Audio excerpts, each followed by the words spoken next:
Welcome to another episode of Friendly Conversation. I am your host, Darnley Booker. In our podcast, we talk about diverse subjects, and today we're having a realtor with us. His name is Michael, and it's a pleasure to have him. So I'll let Michael introduce himself. Yeah, Perfect. thanks. Welcome to Friendly Conversation, Michael. Yeah, thank you for having me. To be honest, I love the setup. I love everything about your vibes and your energies, and this is beautiful. So Thank Michael, you. I'm Michael Nelson. I'm a realtor. I work for Keller Williams Real Estate. I've been doing it for about 3 years. I've been involved in real estate, and yeah, I've just kind of flowed and grown into it. And it's an amazing craft. It provides a lot of knowledge, a lot of interesting stuff that we get to learn, a lot of skill sets, personal skill sets we get to build. So yeah, That's wonderful. It's a fun skill set. That's wonderful. I like the when you mention knowledge, because when we're talking, me and you, that I think these are one of that's like the main thing that you're telling me is that you're in this business to provide knowledge to people, right? Exactly. So in which I appreciate. But fun fact about you: what were you doing before becoming a realtor? So I was doing something completely opposite. So I was actually playing football. So I went to Western University for about 3 years, and I transferred to Bishop's University. I was there for about 2.5 years. I got an invite to the regional combine for the CFL and all that fun stuff. Unfortunately, things didn't go the way I wanted them to go, which it happens in sports.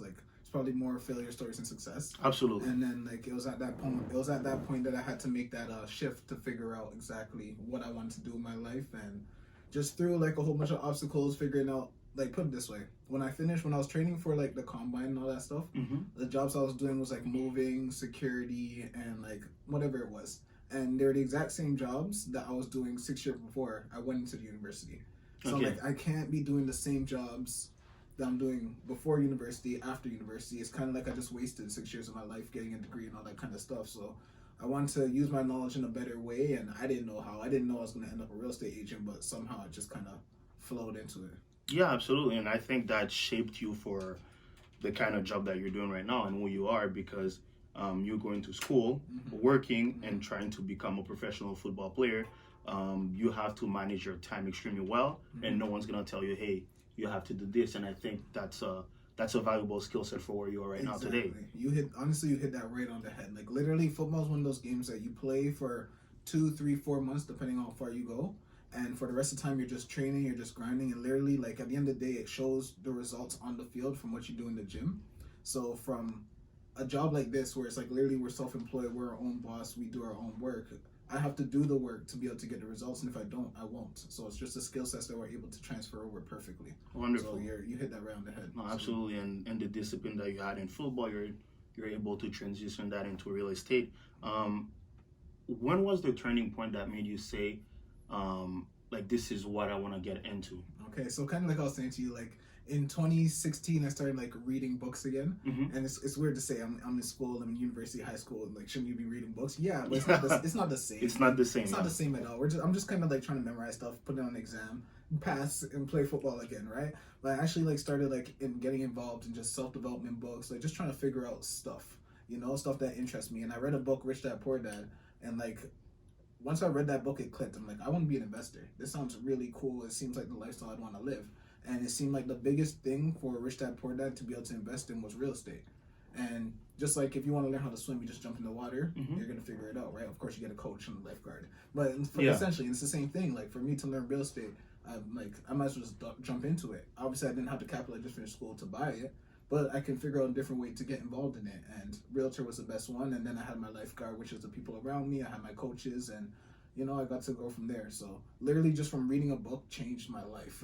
As stupid as dramatic that sounds, it was it sounds cliche, but it's not. Cliche. It's not. Yeah, no, but it's I'm not. the least cliche person. So yeah, definitely that's exactly what happened. I read that one book and it changed my whole perspective on how I want to live and how I want to do a job, right? Absolutely. Yeah, Absolutely. so a lot of people don't know, for when I started in real estate, I actually started at the front desk, which was one of the most uncomfortable positions for me, because I went from being a football player, being that guy, that whole stuff, all that stuff that comes from being a football player, and then I'm working at the front desk. There's females that are younger than me. They're teaching me how to do simple computer maneuvers. Yeah. I'm I don't even know what this is. I don't even know what the real estate is. Let alone So and then I just kind of grew up from there, learned it, but I felt there's no point in doing moving Uber Eats and all that kind of stuff if I want to do real estate. They don't really clash. If I'm going to do a job that's going to be similar in pay and skill level, might as well do something within the field to figure out if I like this field in the first place, be around the people that are successful in it, learn from them, grow from them, say, okay, by the time I get my license, A, I kind of know what I'm doing, and B, I know that I want to do it because I got to speak to so many people within the environment that I work in, right? So Absolutely, man. That's good to hear. And shout out Robert. I won't pronounce his last name because I don't want to butcher it. I reached that part that I've heard a lot of good things about it. I read it myself, and I can kind of understand where that switch happened. But what motivates you on a day-to-day as a realtor? Oh, that's a good question. I like that. Realistically, like, it's my bigger why of what I want to see happen, and that kind of like rolls into like helping like Black families or just any family, to be honest. Like anybody that's like, it's not a color thing, but it kind of is at the same time because there's certain people that are going to be helping certain groups, and like we need more people to help our group realistically. So like at the end of the day, it's just like my bigger why of what I want to see accomplished, the bigger goals that I want to see accomplished is what pushes me on a daily basis. And like honestly, like I have to shout out my brokerage and all that because like there's a couple people that they have training sessions that really focus on understanding the why. And it was like really like I went from going heavily into self-development, just reading books and just trying to figure it out, to a brokerage that's just heavy into providing trainings to ourselves, like figuring out ourselves, figuring out what we're doing, figuring out why we're doing it. So there's things that I want to accomplish in the future, and I understand that like this is just like a stepping stone to get there. So just reminding myself that every day is what like pushes me and drives me to be able to get to that goal. That's really, really nice, man. That's nice to hear. Like, is it something where the way you grew up, like you wish that you had that information for your parents or anything like that, to be able to like have a home, or you wish that you would have known it sooner, and that's why you wanna provide that help to Black families? Obviously, you help everyone else, but you find a certain joy in helping your community. Of course, and like and honestly, like not you're asking all the deep questions. I like this. So yeah, honestly, because I remember, I think it was like my first year at university. My mom worked for the same job. My dad's worked for the same job for a while. He's been one of the lucky ones. My mom worked for the same job for maybe like 15, 20 years, and then all of a sudden they just decide to downsize, and that's it. Like now she just doesn't have a job anymore. You know, like give you a little package, be on your way. I hope the best. I hope everything works out. At the same time, she has a mortgage and bills to pay. Right. So it's like I realized that I never want to be in that position. And it's no disrespect to her. She grants her heart out, right? It's just like I realized like I don't want to be in a position personally where I'm at a certain age and still like I have to work, you know, because like I just didn't understand what the wealthy or what the rich did to be able to be in a position where they don't. And then like getting into the craft and just talking to people, I realized, wow, there's a lot of people that don't know these things. There's a lot of like we're in a place where we do well for ourselves in the face that we can provide for our family, we can raise our kids, we can put food on the table, we can keep a roof over their heads. You know, that works. It's perfect. But it's like when it comes time to make that shift into being able to retire and just continue to live life without the stress of finances, like we're missing that minor step. And that minor step is literally coming from what we're missing from the education that comes from like real estate and investing and all these things, credit, income, like all these kind of things, like working as a group, working as a team, being able to build portfolio, using these investments to go further, right? So like that was a big thing. I guess that was kind of like the switch for me. It's like a lot of these things, like I'll be honest, I didn't really understand credit until like maybe like 2 years ago. You know what I'm saying? Which is crazy. I'm 27, turning 28 this year. Like, Thanks for being honest, by the way. Like, for real. Like I'm a grown ass man. I should know what credit is. Sorry for swearing, but like you know, like That's all I should know how credit works. You know, like, and that was funny. I was talking to a realtor the other day, and like, because there's a lot of people that are in the same situation. I kind of like try and coach them up too. And she talked to me. She's from a different like culture background. She's like, she's been here for X amount of years. How does she not know how credit works? And I'm like, listen, like it's not her fault. Like this isn't taught in the school system. They don't have a class credit 101. They don't have a buy a home 202. You know what I'm saying? Absolutely. They have nothing like that. So it's like people are missing the education, and I found like a big problem within. It's not a problem, but it's just real estate is also a very financially driven business, right? So sometimes people don't want to talk to a certain group or talk to a certain class because it's not going to turn over a profit, realistically, right?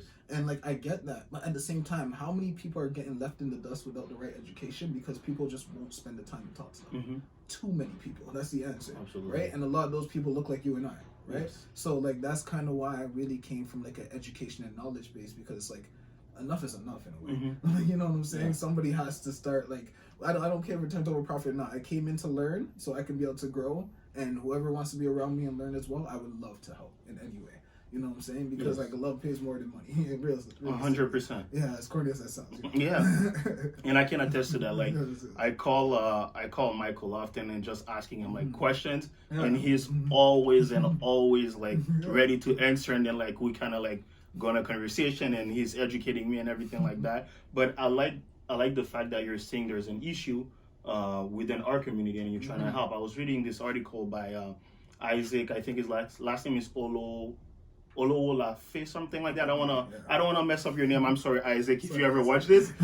But he said that in the higher income neighborhoods, like he was talking about the GTA. So he's like in the higher income neighborhood,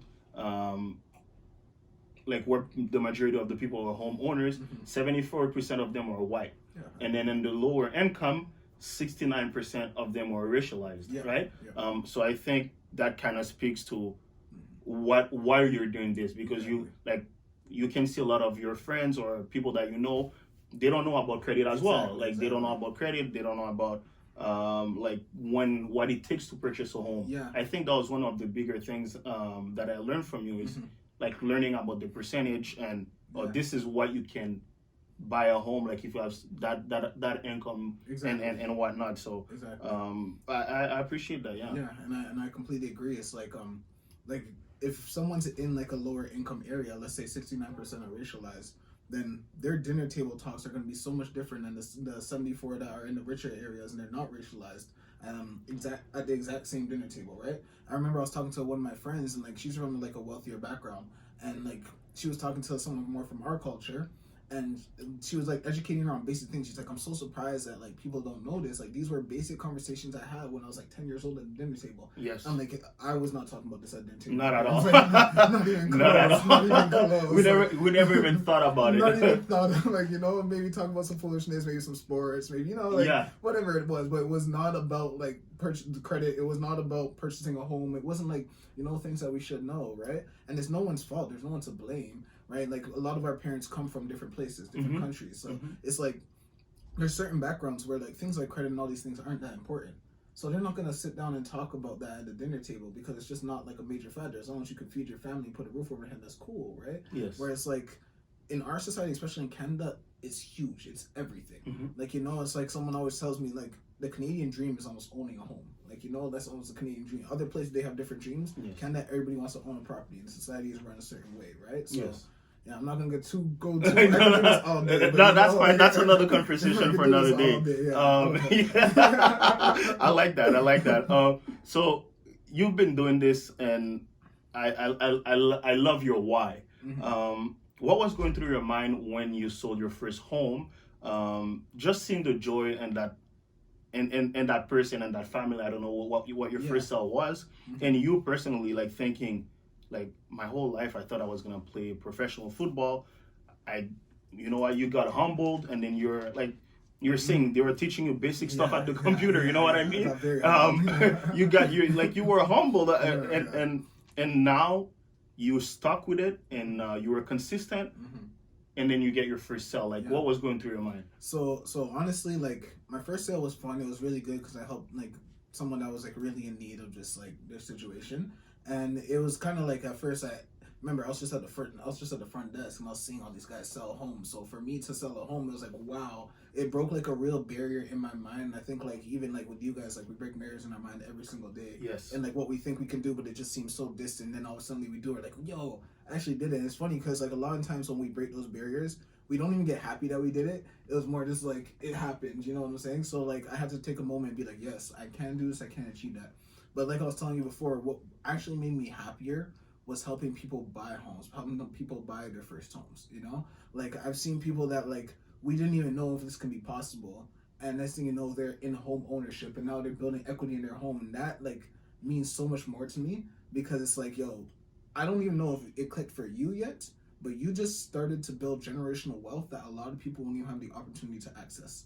And like we're at a place where you didn't even think this was possible. I didn't even know if it was possible sometimes. You know what I'm saying? But we made it work. We got it done, and look at you now. You know what I'm saying? These people that are younger than me, people that are older than me, it doesn't even matter. It's people from all different places, but there are a lot of people that look like me. I'll tell you that. Yes. You know, and we'll go We'll go anywhere, any place we have to be able to get these people to home. And now, like, it's just, that is one of the most amazing feelings. Like, I can't lie. That is it. Like, that's the one. Like, people that have just been saving up for years and years, people that haven't, but they just need to get out of their situation. They really wanted their dreams to come true of buying a home. Like, that means so much. Yeah, no, absolutely. And I see the joy in your face whenever you're talking about it, like being able to help. It's nice, like everything is starting to work, like especially like where you're coming from, and you never thought that you would be doing this, and then now you're doing it. I was listening to Ryan. He's like a huge realtor in New York. He sells like luxury homes and everything. He's amazing, and he was saying that every realtor after their first sale, they hit that dry season. Did it happen to you as well? It did happen to me as well. I'm not gonna lie, because like I think like we're so focused on getting that first sale, we forget like at the end of the day we're still a business. We still need to communicate. We still need to talk to people. We still need to find other people to be able to get more sales. You know, so it's like once you break that barrier and you're kind of just like, yeah, I did my first sale. All of a sudden it's like you're just standing on an island. You're like, oh. Now what? And then you're like, oh shoot, I gotta find some more of these. Right? So it's like there's the getting the first sale, and then there's the fact of it's like we're actually running a business. You know, at the end of the day, we are running a business. We still do need to find other people to be able to spread our knowledge, to be able to spread our information. If we're not continuously looking for people to be able to spread our knowledge and our information, well, then I don't end up in situations like this. Yes. Like, literally, both you guys I met from spreading knowledge Exactly. and spreading information, That's true. right? Yeah. But before, when I did my first sale, I wasn't here. I was just so focused on that one person getting it done that it's just kind of like, oh, now wait, sorry to cut you off. No, dude, he does that for free too, huh? Like just so you guys know, like he will give you the information. You have like seminars and everything like that for free. To give the people the knowledge. So sorry to cut you off. You can continue. It's cool. It's cool, and it's funny because like I had like my broker manager message me, and like he was just like, congratulations, because I got like a good achievement for my brokerage, whatever it was. And I was like, yeah, please do.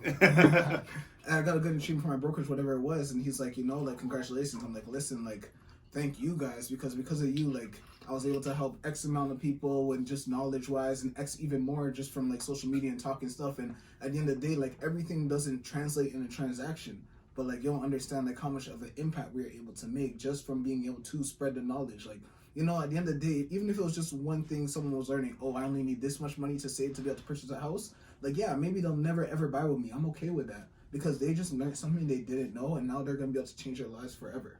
Realistically, because it's true, like buying a house can literally change your life forever. Yes. Realistically, even if things go terrible and you only had that house for 3 years, I promise you, when you sell that house, you're gonna have a lot more money than when you bought that house. Absolutely. You know what I'm saying? So it changes your life. Thank you. And it's something that especially it's not done in our community, and we don't know about it. But usually, when you start investing in real estate or you purchase a home, it's not a transaction that, like, you're not looking to like make money like the next day. It's something that you do long term. Exactly. So it's something that we have to understand, and I think especially in our culture where we come from and everything, we want it now. Yeah. We want it now. Yeah. Instead of like understanding, I might not. Yeah. It might not be for me, but it's gonna be for my kids and their kids and their kids. Exactly. So this is what we're trying to do, and it's a conversation that I feel like this generation is having more and more, and people are more conscious about it. How would you say the day-to-day person could get into investment? If I want to get into investment, should I do it myself or find a group of friends? What do you think is better? So first thing I'm going to say to that is like a group of friends or a group of like I was saying yesterday, a group can be defined as anything. So it can be a group as in like you and your partner, whether it's your boyfriend, girlfriend, wife, husband, whatever it is. It could be you and your parents. It could be you and literally just friends, like people you know, whatever it is. I always think that is like the best way possible to purchase a property, simply because like let's just say there's two individuals, they make the same income, let's say 50 or 60,000, whatever it is, and normally people get pre-approved for about 4 to 5 times their income. We're gonna say closer to 4 right now because the stress test just adjusted. So let's say they get approved for about 4 times their income. They're making 50,000. What's that, like 200,000? All right, so let's say whatever. So at that point, that person's gonna get pre-approved for 4 times 50,000. That's 200,000. That's like, you know, if you want a $400,000 or $500,000 house, you got to put down $200,000 to $300,000 down payment. Yes, that's a lot of money, right? Now let's just say you have somebody else that's also making 50,000, right? And you can get pre-approved for 4 to 5 times your income, whatever it is. Well, for that same $400,000-$500,000 house, now you can put down $20,000 or $25,000 instead of $200,000 and $300,000. Yes. Right?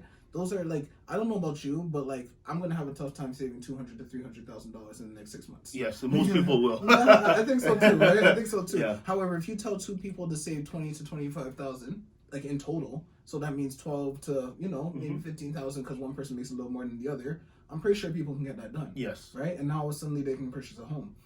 Now, what happens if it's just you and your friend? That's okay, because literally I've had like two people I know for sure that I've helped that.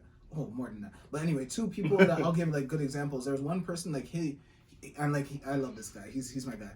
He purchased a house in London for like 144. This was like 2-3 years ago, let's just say, right?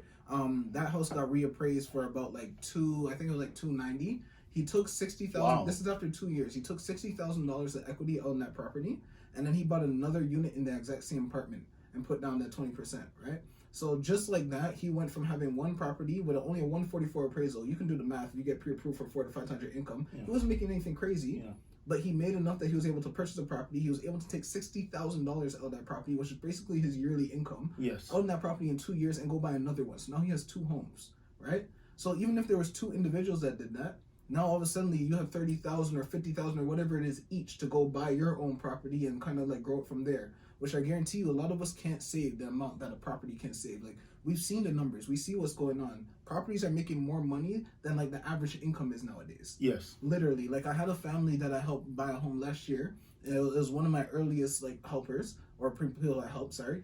And they bought a house for, like, $375,000. And, like, this year, their neighbors just sold for $600,000. What does that mean for their home equity? That's crazy. I guarantee you they couldn't have saved that much money within that time frame. Like they'll admit it too. Like that's crazy, right? But now they have that wealth, and if they want to, they can take out equity and go purchase another property. Now they have an investment property, and now they have a little kid. And I promise you, by the time that kid's 18, that kid's gonna be living very well, right? And they'll be able to retire easily. Right? Yeah. So like that's kind of the purpose of me saying it makes more sense to purpose with a group because it just gives us opportunity. Now I'm gonna say this once only, like with the Black culture, we have such a big ego sometimes that it's kind of like I want to do it all by myself. Like I don't need no help. No one needs to know my business. Like it's none of your business. Like keep my finances safe. Like I don't need nobody. That's cool. That's fine. That's like go do that. Be successful in life. But when it comes to buying a house, I promise you, the people that are wealthy are not doing that. They don't have that mind state, right? So. Yeah, that's what I'm gonna say. Group buying. Now, when it comes to figuring out how to invest, because that was your second question. Yes. Like where to invest, how to invest, all that stuff. I'm gonna say, like I was telling you yesterday. I'm like, at the end of the day, talk to realtors. Use realtors. Literally, these guys look in the market. Us guys, we look in the market every single day. We study the market. We work with buyers just like the investors. And like working with a realtor as a buyer, 99.9% of the time is free. So why wouldn't you use a free resource that literally studies the market every single day and can give you the best advice? Like why wouldn't you? You know what I'm saying? Like, and this isn't like you have to go read a book. You can just talk to somebody and they'll literally just drop all the knowledge on you and just hope like one day that you purchase with them. And if you don't, that's cool. They're happy. At the end of the day, you got the knowledge. Well, some. Absolutely.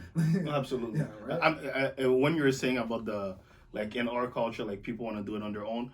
I know we can get into why, but it's another conversation for another day. But it is true. You see so many, and I always love when our brothers and sisters are doing well. You're able to open like a small market, whatever. But what if we took 10 of those small markets and then we put them together and create like a Black Costco? Exactly. Like what would happen then? I'm pretty sure you will make more money than you're making on your market. Yeah. But it's just that from things that happened in the past, when you've been mentally colonized, it creates things like that where people just want to do it on their own. Yep.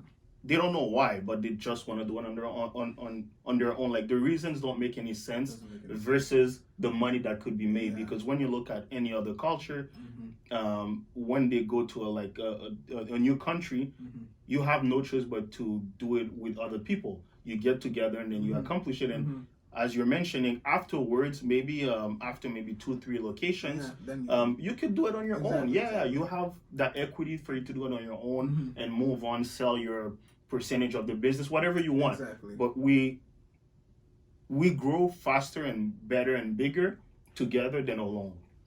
If you want to go fast, go alone. If you want to go far, go together. Exactly. Yeah. So absolutely. And like even just to like kind of like touch on and add to your point, because I completely agree. It's like when you look at all these big places that own stuff, it's not called like, it's not like the Michael Nelson. It'll be like the something investment group. Yes. Or something, you look at any shopping plaza, any mall, any of these big, like, known wealthy establishments, it's going to be a group or a corporation that owns it. It's never like one individual. There's a reason for that, right?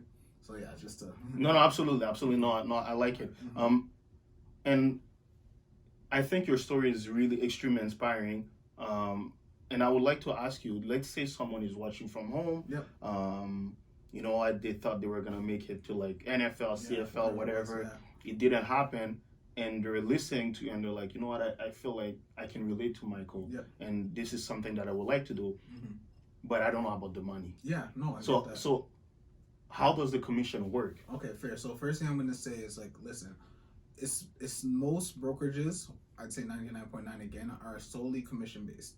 So listen, you can make as much as you want, but you can end up making zero as well. So it's a grand. Now, when it comes to purchasing, for the most part, you're gonna see that a seller, when they sell, they have to pay 5% on like standard average. There's like whatever, but let's say industry average is 5%, and 2.5 goes to the buyer side, and 2.5 goes to the seller side, right? So let's just take like a $500,000 house, for example. $500,000 house, 5% that would be 25,000. A portion of that, if you're going to only do one side, the buyer or the seller, that's about 12,500, right? Now, there's a couple of things to remember. You still have to pay the taxman. Taxman always gets paid. And a lot of brokerages take different splits. So it could be 90-10, it could be 15-85, it could be 70-30, whatever the split is, right? So those are two things to be mindful of. At the end of the day, let's say a $12,500 transaction, you might walk away with anywhere from $7,000 to like $11,000, depending on what your brokerage is, and then so on and so forth. Now, most area averages, especially in the GTA, they're like, I don't know, anywhere from 700,000 to 800, 900, a million, whatever it is. Yes. So there's a lot of opportunity to make money. Now, to be real, a lot of realtors only do like 5 to 6 deals per year. That's like on average. Like, so just be mindful when you come into the industry. Like, you're gonna go through struggles. Yes. Just get those whatever. How many? Some people. No, okay. I'll say some people. Some people jump into the industry their first year. They just like. Killing it, yeah. Like LeBron in his rookie season. Yeah. It happens, right? Yeah. It happens. But then some people are like Steph Curry. They need time to grow into their players, right? So, realistically, like the first year, second year, like remember, like you do 2, 3, 4 deals your first year, you're gonna be able to like sustain and pay your bills and all that stuff. Just keep growing your business, keep grinding, because I promise you, like as time goes on, you'll be doing a lot more deals, and you'll see the comfort come from the business, right? And just remember, like at the end of the day, it's a business. Like this is like owning a convenience store. This is like owning a tire shop. This is like owning like Mama's Jerk Chicken, whatever it is. You know what I'm saying? This is like owning a store. So you have to be able to put that grind in to get whatever returns you want. You always have to be lead generating, always have to be growing your business. And like, even though you only have a laptop and your phone, that is your brick and mortar at that point, right? But there's a lot of potential, and like people can get it done. People can do very well. And I feel like former athletes, especially, like if you have that hustle, there's people that will give you the direction and tell you what to do. If you have that hustle, you can like prosper. You can be very successful. So yeah, that's what I'd say to like the people watching. Like, you can make good money off of it. Maybe not at the beginning, but by the time you want to be where you want to be, you'll be fine. Just like any business, Exactly. you start and you gotta stay consistent. Yeah, the growth is exponential. Yes, right? yes, absolutely. And though, I mean, I appreciate your knowledge. But the way the market is going right now, I think it's just crazy. Yeah. So I want to know, for like Canadians out there, where would you suggest someone to go and purchase a home, like Honestly, invest or live with their family? Look, especially like times during COVID, like go purchase realistically where you can afford. Just like I was telling you before. Yes. And it sounds like stupid, it sounds like common sense, but like whether you're gonna live in there or it's gonna be an investment, like purchase somewhere that you can afford. Don't be too caught up in like, I only want a detached home with 4 bedrooms and 4 bathrooms. Basement has a movie theater. Backyard has to be beautiful with a swimming pool. I want the garage to have at least 4 car parking. Like, no, don't worry about all that. I promise you. So how we kind of break it down is like there's levels. There's a level 1 house. There's a level 2 house and level 3 house. Now, don't get twisted. Some people have like very wealthy family members that they can go straight to level 3. Their parents take equity out their home. They help them with the down payment, all that stuff. But most of us, we're starting at level 1. which there's nothing wrong with it at all. Like, don't forget, like, when our parents first came to wherever they came to, they were just renting out like an apartment in like not the best neighborhood. Next thing you know, like, they were able to like maybe buy like a little small house or a condo. They use that equity, then they got a little bit bigger of a house, and a lot of them just stopped there because it was just crazy. Like, I can't believe I even did this. You know? They just lived there for like 30 years, right? So like for real. So like, just kind of, I know that that's like a lot of us are second generation Canadian or first generation, whatever it is, you know, like a lot of us are actually in the houses already that seem like the dream house, so we want that as well. We need to start at level 1. Let's just start at level 1, wherever it is, wherever it needs to be. I know you were talking about Niagara Falls before, like if it's Niagara Falls, Oshawa, Waterloo, Kitchener, London, whatever it is, you don't want to live out there, you want to stay at home, let's just get it as an investment property for 2 years. You're living at home anyway for 2 years, might as well get something that's going to grow in equity anywhere from $30,000 to $130,000. We'll use that and then get you your level 2 home, and that's going to be the home that you're a little more comfortable with. That's probably like a townhouse, you know, something like, you know, it's still on the smaller side. It's not the level 3, but it's still there. And then we'll use that level 2 house to get you that nice house with your garage, and then your kids can be the spoiled ones that are saying, "I want the big house. What's my first one?" You know, that's okay. Let them go through their processes too. But level 1, level 2, level 3. That's like the best way to do it. Purchase where you can afford. It's okay because we will get you back to where you want to be. Absolutely. And I mean, I like it. You're killing it, man. I know someone personally that's what he does. Like, he's probably on his like third home. He purchased, like, he will buy like a small house that is not really nice to live in. Renovates like upstairs. Sells it. Purchase another home, and I know he's making good money. So if you're watching, I'm not gonna say your name or anything like that. I don't want people to come to your house and know that you got money. You got money. But you're doing a good job. His address is 123 Main Street. His number. But no, absolutely, I appreciate it, man. Michael, thank you so much for taking time out of your day and being with us. I like everything that we're able to touch on.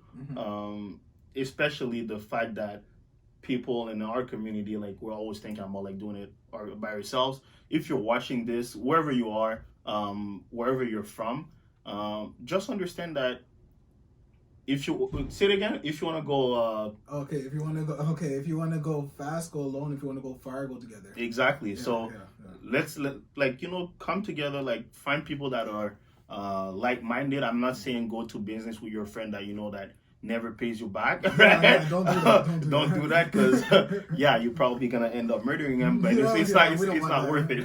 It's not worth it. So I think we have to, and I love that this generation is talking about it. Yes, exactly. So we have to come together and then try to accomplish bigger goals. Thanks again. I appreciate everything, Michael. Where can people find you? Okay, so my Instagram is Real Estate Info Ontario. I just that's where you can find me Instagram wise. Literally, it's just gonna have a whole bunch of information just about how to buy, the processes, all that kind of stuff. That's basically all I post on that page. Other than that, like, obviously you can email, text me. I don't know how you do all that kind of stuff, but you can email, text me. I don't know, like, you just find me. I'm around. He said email, text. Well, what's your number though? Okay, number is 647-407-0795. Email michaelnelson10@kw.com. You can find me at any of those places. You can reach out to these wonderful individuals. They'll give you the information. Yes. I've had conversations with both of them independently and together. They know, like, I'm just here to talk, spread value, spread positive vibes, like, give knowledge. Give knowledge, like, you know, it's free knowledge, like, no cost involved. So just always on point. If you want to have a conversation, you have no idea what's going on in your life. You're like, I want to buy a house, but I don't even know what that consists of. Sorry, I'm spilling all over the place. I don't even know what that consists of. Just holler at me. Like, I'm not afraid to have a conversation. I'm not going to force you to sign paperwork and make you buy tomorrow. I'm literally going to say, hey, I have a financial advisor. I have mortgage brokers. I have people that we can put around you, just to make sure that when it is that day that you call me, say, or call whoever, and you say you want to buy your house, you have everything prepared because you're already prepared from before. So let's just have a conversation. Let's just talk. Wonderful. And you guys know this, like, absolutely. Literally. And you're always on point. I appreciate that. Thanks for sharing everything where you come from, and the right information. Guys, don't hesitate and reach out to Michael. I'm your host, Darnley. Once again, thank you for watching Friendly Conversation. I appreciate it. And let us know what you think and what would you like to see next. Thank you.